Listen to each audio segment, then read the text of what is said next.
Therefore, since Christ suffered for us in the flesh, arm yourselves also with the same mind. For he who has suffered in the flesh has ceased from sin, that he no longer should live the rest of his time in the flesh for the lusts of men, but for the will of God.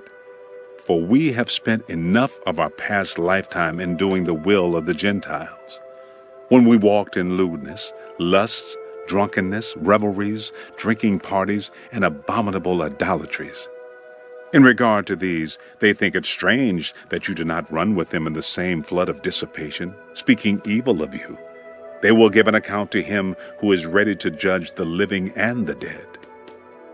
For this reason, the gospel was preached also to those who are dead, that they might be judged according to men in the flesh, but live according to God in the Spirit. But the end of all things is at hand. Therefore be serious and watchful in your prayers, and above all things have fervent love for one another, for love will cover a multitude of sins. Be hospitable to one another without grumbling. As each one has received a gift, minister it to one another, as good stewards of the manifold grace of God. If anyone speaks, let him speak as the oracles of God.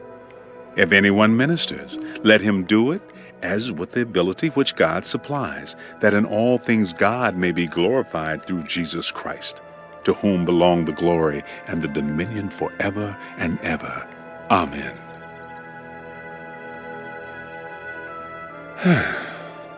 Beloved, do not think it strange concerning the fiery trial which is to try you, as though some strange thing happened to you, but rejoice to the extent that you partake of Christ's sufferings, that when his glory is revealed, you may also be glad with exceeding joy.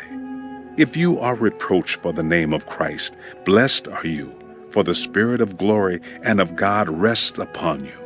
On their part he is blasphemed, but on your part he is glorified.